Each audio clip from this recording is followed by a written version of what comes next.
Pour ce 5e numéro de Kalédo Foot, retour en image sur la première journée de Super League avec les débuts dans le championnat élite du SC Nain Djeou. Il y avait du monde au stade Noumadélé pour voir cette première historique pour l'équipe de Lifou face aux champions 2010 et 2011 de Calédonie, l'AS Mont-d'Or. Et soutenu par son public, le club des îles Loyauté n'hésitait pas à se projeter vers l'avant pour aller bousculer une défense du Mont-d'Or quelque peu fébrile ce samedi. C'est pourtant bien la SMD qui va ouvrir la marque en seconde période sur un tir puissant en angle fermé signé Mahou à la 51e minute de jeu.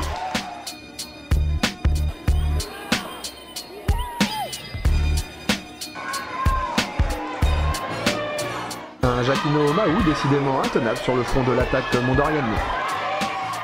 Mais 3 minutes plus tard, les Oranges vont pouvoir faire exulter le public de Noumadélé. Les Mondoriens se faisaient alors surprendre sur une belle combinaison qui voyait Grégory Ralic trouver la lucarne de Wailma.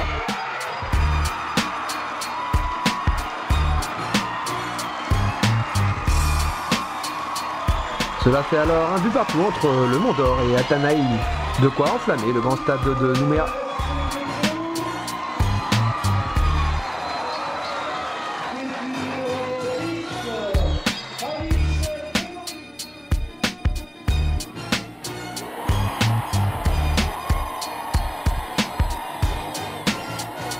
D'autant que rien n'allait s'arranger pour la SND qui voyait dans la foulée Dominique Sawa se faire expulser.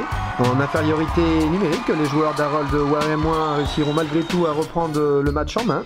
Et sur corner, Romain Pimbény redonnait l'avantage aux siens à la 64e minute de jeu.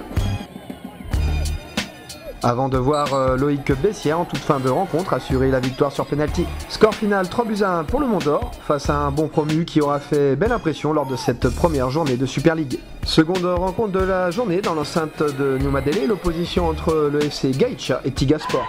On joue seulement depuis 6 minutes et Gaïcha va déjà trouver le chemin défilé grâce à une belle frappe de Johan Bako.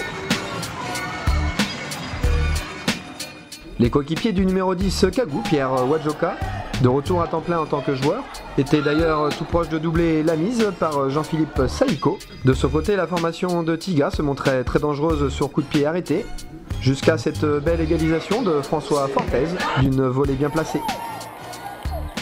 Après moins de 20 minutes de jeu, le score est de 1 partout.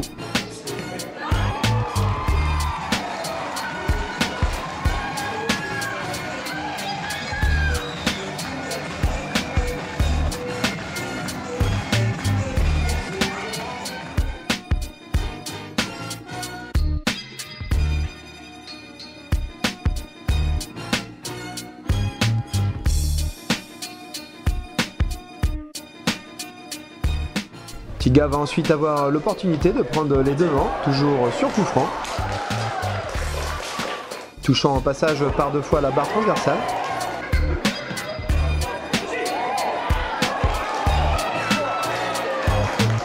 Mais plus rien ne sera marqué en première mi-temps. Adrien Aossou, de retour sur le banc de Gaïcha, va ensuite voir ses protégés prendre totalement le dessus lors du deuxième acte. Et qu'ici n'aura beau retarder un peu l'échéance, les bleus et rouges finiront par faire la différence. Tout d'abord sur une tête de Saïko à la 51e. De quoi permettre à Gaïcha de dérouler.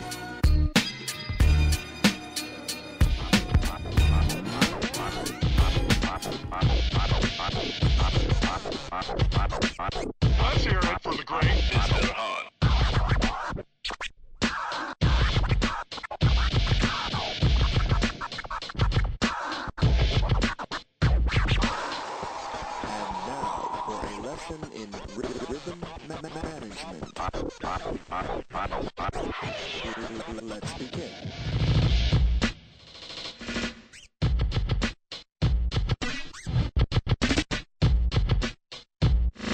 All right now, wasn't that fun? Let's try something. Pour finalement voir Saïko réaliser le doublé.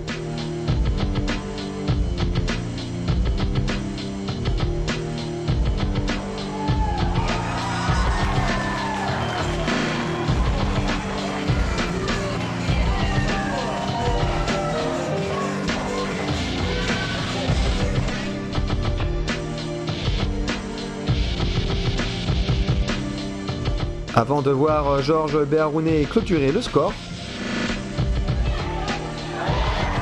Une victoire 4-1 acquise en seconde mi-temps donc pour le FC Gaïcha. Les hommes de Stéphane Delande devront ainsi réagir ce week-end contre l'un des promus, l'AS Wedge. Au classement, on retrouve Yengen en tête de la Super League après sa victoire 5-0. À égalité de points suivent Gaïcha, Le Mondor et Thio. Magenta et Ronono, qui n'ont pu se départager à Nassé, sont à 2 points des 4 premiers vainqueurs de la saison, puisque de son côté Thio l'a emporté 1-0 sur l'AS Wedge. Et si samedi marquait l'entame de la Super League, le Beach Soccer Tour FCF se poursuivait ce dimanche avec la 4e journée de l'événement, toujours du côté du centre technique de Païta. C'est notre quatrième journée et là on a vu qu'il y a plus en plus d'équipes qui viennent se greffer à nous. L'objectif de cette journée, ce petit championnat, c'est justement repérer les joueurs. Donc au bout du 12e journée, donc, on va pouvoir faire la présélection avec, je pense, avec une bonne équipe. De beaux buts, de beaux gestes et surtout le plaisir du jeu était au rendez-vous sur le terrain beach soccer de la FCF, avec également en ligne de mire les qualifications Coupe du Monde zone Océanie qui se dérouleront à Tahiti en août prochain. On a le foot à 11, il y a aussi au niveau des jeunes, mais là justement on veut greffer également le beach soccer parce que c'est très important, c'est pour justement, il y a une nouvelle échéance qui nous attend à Tahiti et j'espère qu'on partira d'ici avec une très bonne équipe de la Nouvelle-Calédonie.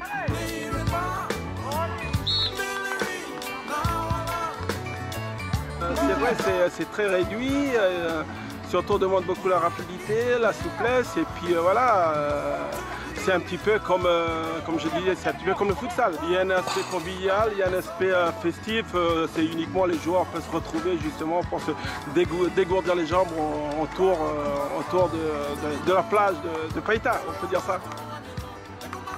En effet, une sélection de Nouvelle-Calédonie sera prochainement mise en place, avec à sa tête Félix Tagawa. Un sport intense donc qui devrait très vite trouver son public en Calédonie, l'arrivée d'une pratique qui devra aussi s'accompagner du développement de l'arbitrage beach soccer.